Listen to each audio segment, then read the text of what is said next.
Good morning. We have this topic eliminate, delegate, master.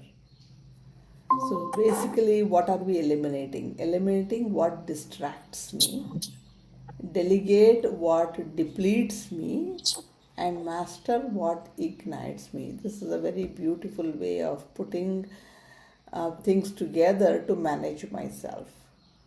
So it is more, I mean, if I can memorize it, it is more of a tool that will help me stabilize my nervous system. Because we are always in the hyper vigilant, hyperactive, go getter, do it kind of a situation. And we know that children in our care absorb our gestures, our moods, our words, especially in the first 7 years of life. Children are like one big sense organ. They are taking in, soaking in everything that we are. And in the second 7 years, from 7 to 14, they are looking up to us. Are we the loving authority? Are we the authority in the first place? Do we walk our talk? Are we in integrity? That is what they are going to get from us. And in the third stage of life, that is where they see you as an equal and they want to take a risk like the way you and I do, and hence move towards becoming an adult. And also Steiner says in the first 21 of years, there is a preparation to become a adult, a meaningful, contributing, loving, caring person to the society. But it takes another 21 years for us to truly become that human being we are meant to be. So in the second 21 years, which is 21 to 42 years, we are still learning, like settling down in the family, settling down in our careers. We still have not stabilized our relationships. We have arguments, all of that. And during that time, when we are still settling down, we have children under our care. So we are not settled adults yet. We begin to becoming that post 42. 42 to 63 are the years when we consolidate all our learning, and then we kind of stabilize into that one consolidated human being. But when the children are under our care between 21 to 42, we need to eliminate the distractions. Now, there are many, many distractions that come our way. You think of home, you think of outside your home, your relationships, your career. You have distractions where we cannot contain it. We get blown away by it. There is an advertisement for a sale coming up. We have enough and more material things around me, but I'm tempted just to go look. Maybe I have time. Maybe it's on my way to work. Maybe my friend wants to go. I'm distracted. Now, there was a term that Patanjali coined for this. It was called vikshape, the distractions. Because of our sense organs, I see, I hear, I touch, I taste, I smell, these are all distractors. Of course, they help me survive. But when I do not withdraw them, pratyahar was the solution mentioned, restrain them, control them. Then I can use them to the extent they are available to me, so my energies are available to contribute to my children who are around me. So eliminate what distracts me. Pick up one thing that eliminates you. The best tool for that is to sit with your eyes closed for 2 to 3 minutes every hour or so and see the difference in quality of your life.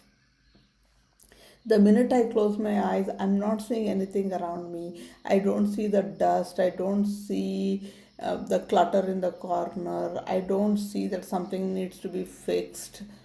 Right? Nothing. I just go inwards. I see what's happening in my thoughts, how I am getting upset when I see a clutter, how I'm trying to impose it on others to help me to clean that clutter. So eliminating distraction is what will calm down my nervous system, and that is when I become worthy of imitation for the child who is looking up to me and doing everything I'm doing. I become a loving authority. So child looks up to me. Yes, I respect my parents because they walk the talk. They don't lose their cool. Yet they get done. Yet they get their work done. Right? And then in the third stage, I become that loving partner with my growing up children where they can come and share anything and everything without feeling judged, labeled, whatever, because I'm not distracted. I'm present. And the next one we talked about was delegate, what depletes me. I mean, the overwork, I overcommit. It depletes me. I don't have the bandwidth to call everybody, to care for everybody, at my own cost of self care. So delegate some of the work. I don't have to say yes to everything. I do what I can do. And sometimes you may want to do a little bit more. Occasionally, definitely do it. And even if we don't ask, the things are going to come to people who take responsibility. But then I should also take the responsibility to delegate it. I may not have certain skills. I'm dealing with someone who does not remember as much and then begins to blame others. That doesn't work. If I know I can't remember, then I delegate certain tasks that are very critical, or I partner with people to remind me. Partnering is also delegating, making them responsible, making someone else responsible to remind me. Or I give away that responsibility because it is critical. But I become so clouded that I don't delegate because I'm afraid that I will lose my position and power. And then will I be worthy of imitation? Will I be a loving authority? Will anybody even trust me, approach me to get solutions? And as parents, we need to wonder why children are throwing up tantrums, are having behavioral issues, are not listening to me, especially teachers in the school. 6th, 7th, 8th standard onwards, teachers complain that children don't respect us. Have we wondered why? It is not because of the distractions are there for children also, but then am I grounding them? Right? So delegating what depletes me is the second tool that I need to remember. Eliminate distractions, delegate depletions. And then I need to master what ignites me, what motivates me, what I'm good at, what I enjoy doing, whether it is being with people, cooking, any artwork, like even competitive. Some people like compete with themselves. They can walk for a mile today, next week they target for a mile and a half. They enroll themselves in marathons and walkathons. They invite people to collaborate with and do this mastering of their own skills. Some are very good with gardening. Some are very good with the decorating, handwork. There's so many things that we are good at. I need to identify that, find usefulness in it, and do that, master it. I mean, these days with all the internet exposure, you see people with such unique skills, something that I, as growing up, never respected, never even was aware. Becoming sensations, becoming business, big businesses. So it is all about understanding what is it that ignites me and mastering it, because when I'm excited about something, my energy is completely different. When I am distracted, my energies are very, very different. Now begin observing people. Begin observing people who are distracted.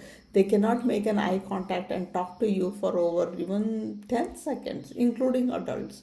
They are in their own world. They could be a very high flying, very accomplished people. But if they cannot make an eye contact and talk to you, then they are distracted in their own way. And I don't go to such people very often because I don't feel connected with them. The same thing would happen with my children, correct? And then look at people who are good at delegation. They have a task on hand. Their objective is to complete that project, that task. Whoever can do it, do it. And it's not whoever, they also are good at understanding. Now, X person is good with planning, so they give them planning. Y is good with decorating, give them that. Somebody else is good in budgeting and managing finances, give them that. Delegate with full responsibility to that person to complete the task. They may not complete it 100%. They may not do it like the way I would do. But then for that 10% contribution that I could have done better than them, I have freed myself 100% to really do what is important as an adult. I mean, that's a great skill for children to also imitate from us. And then definitely when someone is just enjoying what they're doing, they have lost the track of time. They don't know where they are, who are around them. They're so engrossed in that activity. Total focus. Isn't that beautiful for my children to get it from me? So remember these three keywords: eliminate, delegate, master. And talk about these to your children too. Develop that culture of conversation. Talk to children. This is something is distracting me, so let me sit with my eyes closed. I don't want to read the newspaper. Don't tell me about the ads that are coming in about this sale or that sale. I don't want to get distracted for today, for now. And say, this is something you're good at. I want you to do that and bring it back to me within 2 hours. Delegate. And then focus on what you're really good at. So when I focus on my skills, you focus on your skills, someone else focuses on their skills. As a family, as a team, we are one great company to each other. We make tremendous progress when we begin supporting each other. Good luck, and I would like to hear from you.